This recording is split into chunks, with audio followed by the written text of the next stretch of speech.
ইশরাকের ক্ষমতা গ্রহণ বা ইশরাকের শপথ গ্রহণে বাধা সৃষ্টি করে আজ আমরা আবারও স্বৈরাচারী মানসিকতার বহিঃপ্রকাশ দেখতে পাচ্ছি। আগামী জাতীয় নির্বাচন অনুষ্ঠান নিয়ে মনে হয় এরই ভিতরে টালবাহানা শুরু হয়েছে বা চলছে।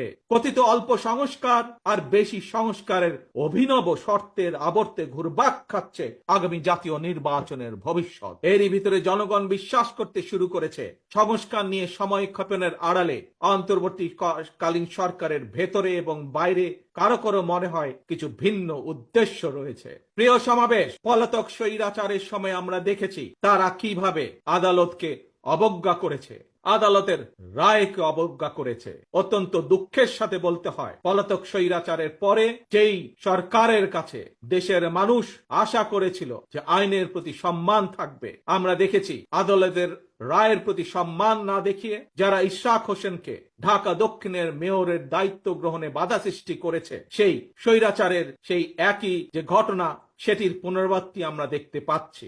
ওয়ালটন আবারও মিলিয়নিয়ার অফারে ওয়ালটন ফ্রিজ কিনে আপনিও হয়ে যেতে পারেন মিলিয়নিয়ার। প্রিয় সমাবেশ, আপনাদের কাছে আমার আজকে জিজ্ঞাসা, যারা আইনের প্রতি শ্রদ্ধা দেখায় না, যারা আদালতের নির্দেশকে অবজ্ঞা করে, তাদের কাছ থেকে আমরা কতটুকু সংস্কার আশা করতে পারি? প্রিয় সমাবেশ, আমি প্রায় একটি কথা বলি, পুঁথিগত সংস্কারের চেয়ে ব্যক্তি মানসিকতার সংস্কার অনেক বেশি জরুরি। নর্থ কোরিয়ার সংবিধানে লেখা রয়েছে Democratic People's Republic of North Korea.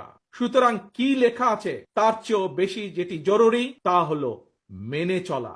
ইশরাকের ক্ষমতা গ্রহণ বা ইশরাকের শপথ গ্রহণে বাধা সৃষ্টি করে আজ আমরা আবারও স্বৈরাচারী মানসিকতার বহিঃপ্রকাশ দেখতে পাচ্ছি। প্রিয় তরুণ প্রজন্মের ভাই বোনেরা, নিরপেক্ষতা এবং বিশ্বাসযোগ্যতাই কিন্তু অন্তর্বর্তীকালীন সরকারের প্রধান পুঁজি। তাই তাদের প্রতি আমাদের আহ্বান থাকবে, তাদের প্রতি আমাদের পরামর্শ থাকবে, জনগণের বিশ্বাস ভালোবাসা নষ্ট হয় অন্তর্বর্তীকালীন সরকারের এমন কোনো পদক্ষেপ নেওয়া ঠিক হবে না।